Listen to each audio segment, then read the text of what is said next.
Hey, what's going on, folks? It's Mike here, and welcome to the next lesson in my software design series. And in this lesson, we're going to be continuing our discussion of the component design pattern.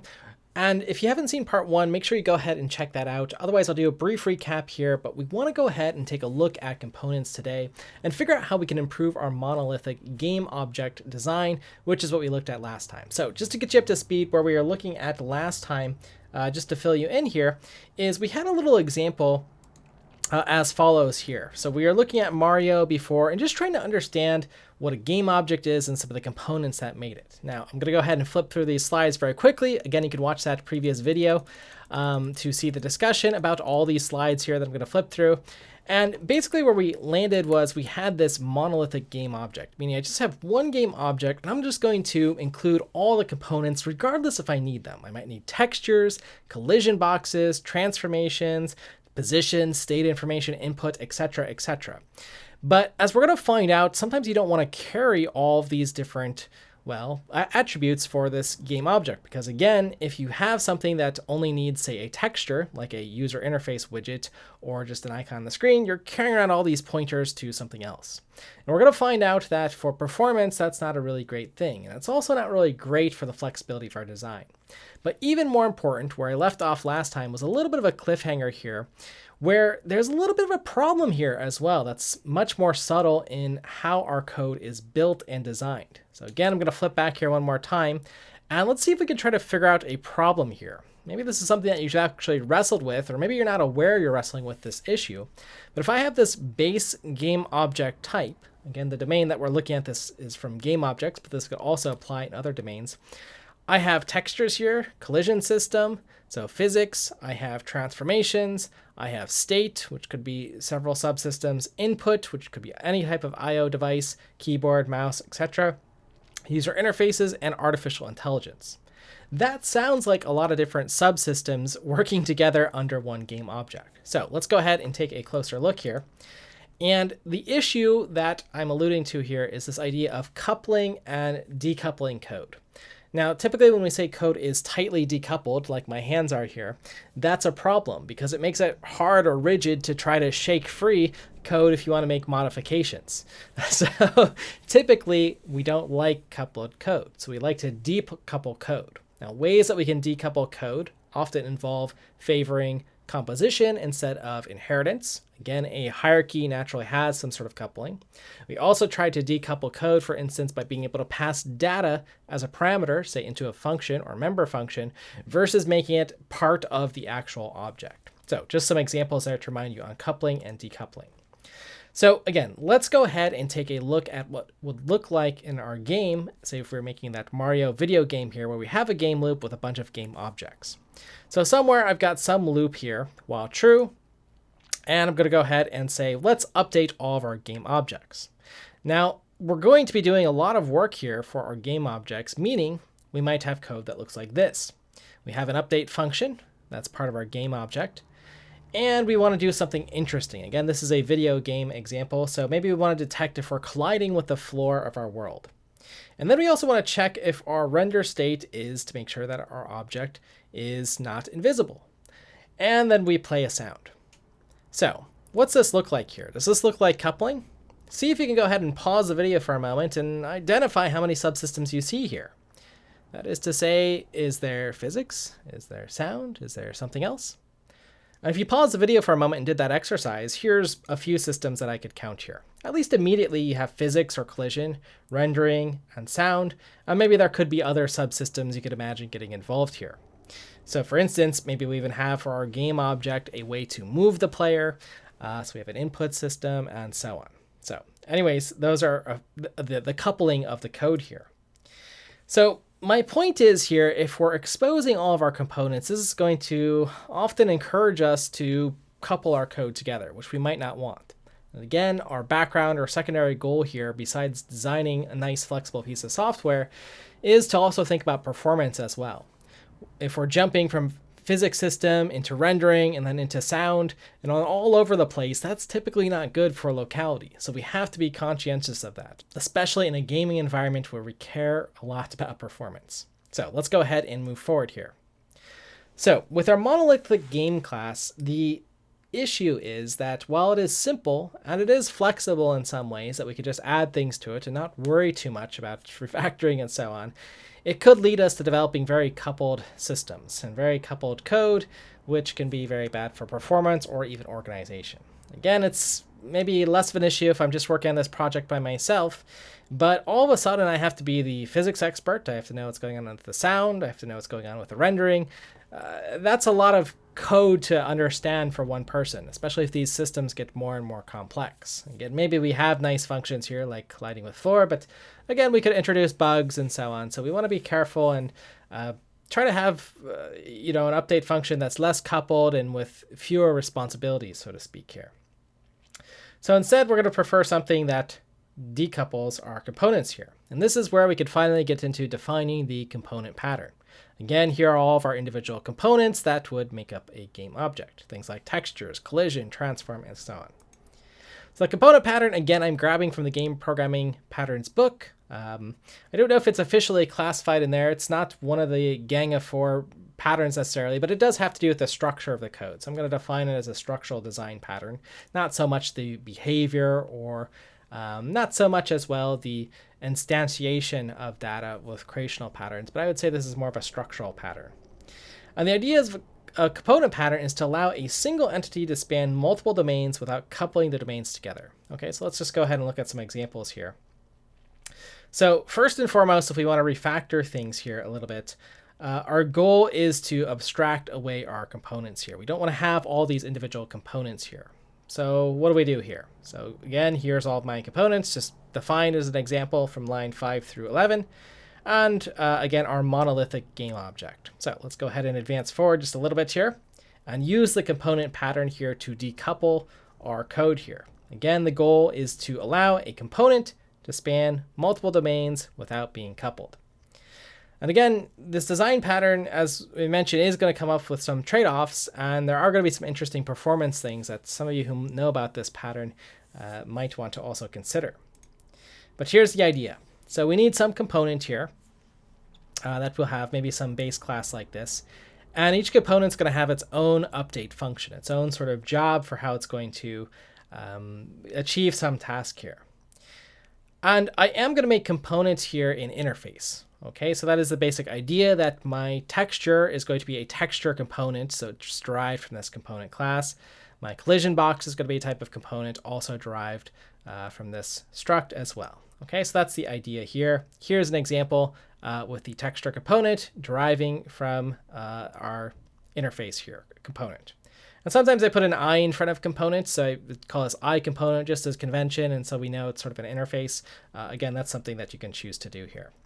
And the other note that I'll make of this is components can sometimes be purely virtual functions, meaning you have to override them. Again, I've been a little bit less strict here, but that's something that you could think of doing. Okay, so here's the base of the pattern here, the component pattern. It's nothing really much more complicated than what I've just shown.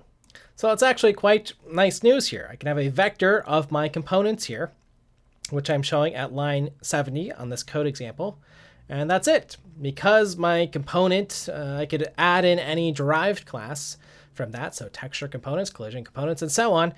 My game object is basically just a holder of any number of components, right? And as we know, a vector is a flexible data structure where I can expand or contract it as needed, so as the needs are taking place. And this is also kind of interesting because during a game, I could actually add components, for instance, to an object if I wanted, dynamically. So it gives me a lot of flexibility and power in how I can do things. And I only need to add the actual components that I need. So for example, if I just need to show a dialog box, that might just be a position and a texture. Whereas a main game character might be a collider to do physics and detect collisions, a texture to show the actual object like Mario, maybe a dialog box whenever the character speaks, so that could be another part of the component, maybe an input so I can control the character with my keyboard and mouse, and so on and so forth. So you get the idea that we'll be able to create different game objects by instantiating or adding to this component vector. So that's the basic idea. And then our update function for our game object becomes a matter of just iterating through all of the components and calling the appropriate update function. And in this way, I don't have to have the components necessarily talking to each other, directly in this update function, but each component is doing its own individual job here. Now, of course, you'll need some way to perhaps ask for game objects components and do some detection of a collider box with another game object's particular component, another collider, for instance. But again, we can work that out later on. So that's the basic idea here. Okay, so just to complete this example and give ourselves a little bit more power here, I have an add component function that I'm going to add to my game object so that we can, again, just create our components here and instantiate them. Now, of course, you might choose to have other abstractions to add specific components. Maybe you even add a member function that's called add texture component, or add two components at once if there's going to be something common, or make it sort of a factory. I mean, these are different design things that you can do for your particular game or product as you find fit here. But that's the basic idea. And here's the code on the left, for example, for creating Mario as a new game object, creating a new component, and then adding that particular component, and then later on calling update. So that's the basic idea with this component pattern. Now, here's a little bit of a question for folks to think about is, how do I get components and actually do something with them? Well, I've presented so far, I could have a get component at index here, for instance, because again, a vector is a contiguous data structure, in other words, a dynamic array. So I could just index into it and retrieve the component. But what do you think about that design here? We do have to think about this a little bit. And if you pause the video for a moment and try to answer this question about what you think, I'd be curious, again, where your designs lead you. And there's many different answers that we could have here, but let me go ahead and show you a few different thoughts here. So the first part is that we need to make a little bit of a design decision, meaning that should a user be required to know the index in the vector for a particular component? I would argue that might be a little bit tricky for a user here. But we could constrain our problem a little bit, for instance, by having perhaps just one type of component per game object. So for instance, just one texture might be what we prefer per game object versus having multiple. Now again, that's a design decision that you're going to have to wrestle with and decide if that's a value here. But again, as you can see here in this code here, I want to do something better than the index here, okay? Something just a little bit cleaner. So I'm going to constrain our problem for the purpose of this, but you might consider what data structure that you need to use then instead of a vector so that you can just access a particular component. So let's just refactor this just a little bit here. And a little activity that you can think about is what that data structure is, how you can add or remove components dynamically, and what if you do happen to want more than one component. So again, here's your activity or homework that you can think about.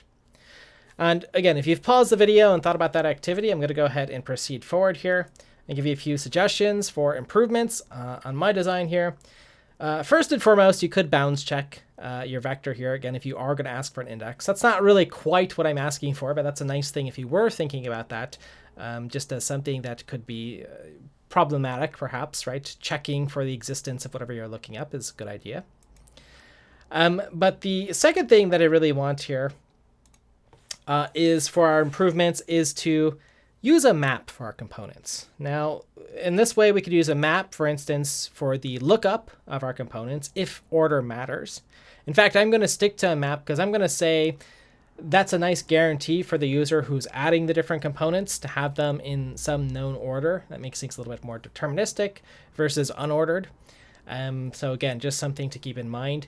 You could also use some sort of priority queue, for instance, if, again, you want to assign priorities in the order that components are updated, if that matters. That could be another thing that you think about. So for instance, you might want to handle collisions before you handle the texture update, right? Because things might get displaced and you want to actually draw things at the proper location. So again, these are just a few little things to think about. And if you were curious about thinking about how to, for instance, have multiple components, you could look into things like multi-maps, which allow duplicate component types, because I'm using the component type as the key and then the actual component pointer to our component. So that's the basic idea here. Now, what I've done here at line 9 is to just define an enumeration. Again, there's several different ways that we could do this. We could even generate the component types compile time. Again, there could be different tricks to do this, but I've just enumerated them in some enum here. That's been good enough for me in this example here. Okay, so that's the idea. Okay, so that's our enum, and we now have a map with a key and a value pair here. Okay, so hopefully that makes sense here. So here's an updated sample, this time using the proper getComponent function for our game object, showing off the component pattern here. Again, we've got a map here, so we can just grab the components. Again, if you want to have multiple textures, you could have a multi-map. And then again, that might be up to the responsibility of the user to iterate through and grab all the textures, or to sort them, or do something sort of interesting with them if that's your need. Okay, so that's the idea. And now we have an appropriate getComponent function here, and the example of getting a texture component back and the component type here. Now I'm doing a return static cast here just to ensure that we get the correct type back from our system. So again, that's just something I had to think about here just for a little bit here. It seemed to make sense in my design. Maybe you could come up with a better design. I'd be curious in the comments what you folks think about that. All right, and then finally, here is our update function. Again, with the update here, with the key and the value pairs here. I'm doing something with a nice thing in C++ where we have this structured binding, so we can just iterate through the key and value pairs here. That's at line 59, so just, that's just a nice way to do things. I'm also iterating through by reference here, which is also important because then we get, we don't necessarily want to make copies of all these components because the components themselves could be heavier objects. They might have multiple fields and these sorts of things, so that's why I'm doing this by reference here. Okay. All right, so the last little exercise that I want to do before we close off this video, and then we'll move into the next part in the next video, so stay subscribed so that we'll see that, is for you to think about what the pros, cons, or even compromises are. Maybe there are some things that are sort of in the middle that are maybe good, or maybe they're bad, or again, just fall somewhere in the middle. So if you had a moment to pause the video and think about that, what I'm going to go ahead and say here for our pros, now we have a lot of flexibility at runtime to add or remove components as needed. So again, we don't have to carry everything together here. We only just carry the components that we need. Our update is also relatively trivial. We don't have to worry about the complex interactions between different objects. The compromise that we made, of course, is that we're only storing one type of component in this design with a map. You could fix that with a multi-map, and then you might think about what an interface is to have another function called getComponent and getComponents, plural, to get all the components that are of a particular type, and then you can leave it up to the user to iterate through them or whatever. That's not too tricky to do, but again, something you might consider. So that's the idea there. The cons that we have, though, is we still might not be meeting our secondary goal of performance at this point, right? We might still have this issue of indirection, meaning that we have a bunch of pointers that are stored in a vector, so that we're still sort of going all over the place when we think about a data-oriented design, which we will touch on later in this series here. So the cache issues remain. They could be persistent here at this point here. The other issue is that the components update in the order that they are added, or perhaps just the order of the sort of enumeration here. So we might want to think again about some sort of priority queue here. That could be another sort of data structure for adding in our components here. Again, that's just something to think about if we want to basically sort on some better key for the component types. Again, a design decision that we might want to make. So anyways, folks, with that said, I hope you enjoyed this lesson. I'll go ahead and actually bring you back one more time. If you missed the previous lesson, you can check out my site, courses.msha.io, to make sure that you can sign up for free here and track your progress if you want, if you find that that's helpful in a less distracted environment. But let me know what you think. What do you think about this component pattern? Basically, this idea of abstracting the different objects that you will add to an object. I think it's quite nice. I think it's quite flexible. And it's another way to think about sort of playing around with data and how you can more dynamically build classes. I think it's a nice design overall. Again, it does add some complexity. So if you're building your first game ever, maybe you just go with a monolithic game object, but later on, this is going to give you more flexibility. Or if you're trying to build an engine that can produce multiple games, for instance, this is a great pattern. Unity 3D, for instance, a popular game engine, really leans into this idea. So that's something that you could take a look at. And in fact, I'd actually ask you what might be an interesting exercise to do is to actually look at some game engines or other types of software and see if they have this component pattern, this idea of being able to build up a object out of components or some other smaller part here dynamically. Anyways, folks, with that said, I hope you enjoyed this lesson, and I'll look forward to seeing you in the next lesson where we'll continue this discussion on the component pattern.